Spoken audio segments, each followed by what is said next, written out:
Hai hai semua, halo Sobat Seblak Suweng, gimana kabar kalian hari ini? Yuhu, Rabu pagi, lagi pada sibuk apa nih kalian? Pastinya lagi sibuk untuk mempersiapkan segala aktivitas dan juga segala rencana untuk menyambut tahun baru dong ya. Tapi sesibuk apapun kalian, sempatkan waktu dulu yuk scroll HP-nya. Jangan lupa kunjungi channel Seblak Suweng karena akan ada banyak berita politik terbaru pastinya hanya untuk Anda. Jadi, bila kalian baru banget menemukan channel ini, silahkan klik loncengnya untuk subscribe agar kalian tidak ketinggalan informasi terbaru dari kami hanya untuk Anda. Nah, kali ini Seblak Suweng punya kabar berita terbaru. Pastinya kalian tahu dong ya bahwa manuver politik Anies Baswedan saat ini tengah banyak disorot publik. Jadi sudah banyak menjadi pusat perhatian ya segala aktivitas Anies Baswedan. Dimana kalian tahu kemarin safari politik terutama ya ada penjagalan, pencabutan izin safari gitu ya. Kemudian ada juga penolakan dari masyarakat Solo untuk kedatangan Anies Baswedan. Padahal di situ Anies Baswedan hanya mengunjungi resepsi. Kemudian ada juga sebutan sebagai bapak politik identitas yang selalu melekat di badan Anies Baswedan gitu ya. Dan kini masih berkaitan dengan julukan Anies Baswedan sebagai bapak politik identitas, ada mantan ketua umum Ganjaris yaitu Mas Jopray kemudian menyenggol Anies terkait hal ini. Mas Jo menyoroti Anies yang mengunjungi rumah doa Alfa Omega di Papua. Jadi masalah safari politik di Papua dan kunjungan Anies Baswedan ke rumah doa Alfa Omega ini disenggol oleh Mas Jo. Momen kunjungan Anies ini menjadi salah satu hal yang menjadi perhatian dari Mas Jo ini. Kenapa? Yang menjadi sorotan utama Mas Jo adalah nama baru yang diberikan kepada Anies. Pasalnya, Anies yang mengenakan pakaian biru itu diberi nama Yohanes oleh seorang pria yang diduga sebagai kepala suku di sana. Dan pria tersebut pun tampak mengalungkan kantong serupa noken di leher Anies. Lalu pria itu berkata, "Ini kantong kosong, tetapi kami isi dengan keluhan masyarakat adat dan masyarakat akar rumput ada di dalam sini."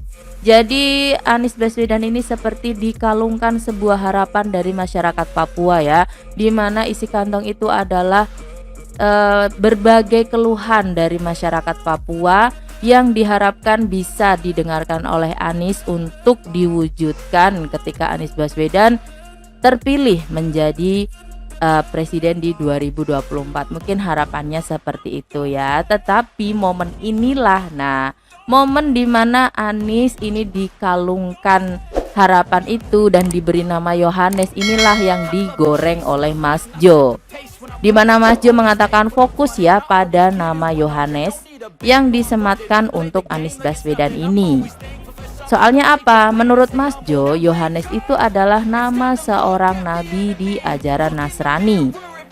Mas Jo pun kembali mengungkit cuitan dari pengamat politik Saiful Mujani. Luar biasa waktu itu komentarnya ya, sangat konteks dengan yang terjadi di Papua, kata Mas Jo. Jangankan jadi Yohanes dan masuk ke rumah Tuhan, ibaratnya makan daging yang diharamkan, kalau itu bisa buat Anies jadi presiden akan dilakukan. Kira-kira begitu kata Mas Jo. Jadi menurut Mas Jo ini apa aja nih bakalan dilakukan. Jangankan cuman Yohanes, makan daging haram pun akan Anies lakukan asal jadi presiden. Itu menurut Mas Jo ya. Ambisi Anies inilah yang membuat Mas Jo menjulukinya sebagai politikus palu gada, alias kepanjangan dari apa yang lu mau gue ada. Oh, jadi palu gada itu adalah singkatan apa yang lu mau gue ada gitu ya. Jadi ibarat kata lintas agama dilibas gitu menurut Mas Jo. Kita punya politisi model Anies ini saya sebut sebagai politisi palu gada ya. Apa yang pendukungnya mau dia ada, jelas Mas Jo. Waktu pendukung dan konsultan politiknya menghendaki Anies mainkan isu ayat dan mayat, dia siap laksanakan. Terjadi di awal mula Anies mendapat predikat Bapak Politik Identitas di Jakarta, tutur Mas Jo. Karena itulah Mas Jo menduga saat ini Anies sedang melakukan manuver politik yang berbeda lagi. Waktu pendukung dan konsultan politiknya menghendaki Anies memainkan isu toleran, dia siap belusukan ke rumah-rumah ibadah selain masjid, bahkan sampai ke Papua. Demi apa? Demi suara, terang Mas Jo. Loyalis Ganjar Pranowo itu pun juga menyinggung soal samarnya untuk kedekatan Anies dan sejumlah kelompok muslim yang dinilainya intoleran, seperti misalnya 212.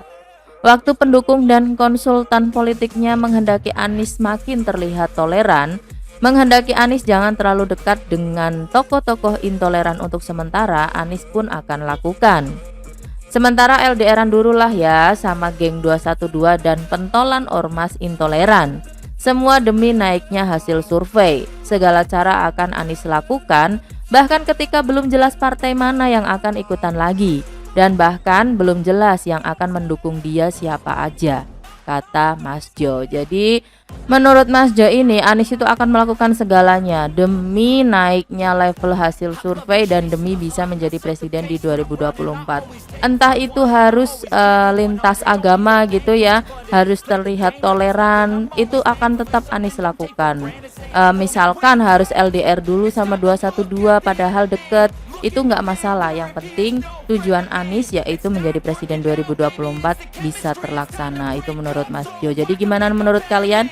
Silahkan tulis di kolom komentar ya, karena sepertinya isu-isu negatif tentang Anies Baswedan ini tidak memberikan efek untuk elektabilitasnya. Karena apa? Karena PKB sekarang sudah mulai melirik Anies Baswedan dan Partai Nasdem loh. Waduh, apakah benar ini Caimin akan duet maut dengan Anies Baswedan? Kok bisa? Kenapa?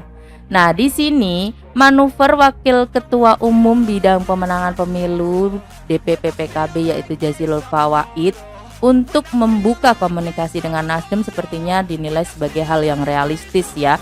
Kenapa? Karena saat ini koalisi PKB dan Gerindra belum juga menyepakati pasangan calon presiden dan calon wakil presiden yang akan diusung dalam pemilu 2024. Ya wajar saja dong PKB melakukan pilihan yang realistis dengan melirik Nasdem. Koalisi PKB Gerindra saja kan hingga akhir saat ini belum ada kejelasan kapan capres dan cawapres akan diumumkan. Wah, jadi ini akan menjadi hal yang menarik ya kalau PKB jadi koalisi dengan Partai Nasdem, di mana dua partai ini sudah mencukupi ambang batas pencalonan presiden dan wakil presiden. Sudah cukup untuk presidensial threshold. Untuk gabungan kedua partai saja ini kursinya sudah mencapai 20%. Apalagi kalau ditambah jadi Demokrat plus dengan PKS. Wah, jadi tambah cukup untuk masuk ke presidensial threshold. Benar nggak untuk ke pemilu 2024? Jadi gimana nih menurut kalian? Jangan lupa tulis di kolom komentar dan jangan lupa LKS pula. Sampai ketemu di video selanjutnya.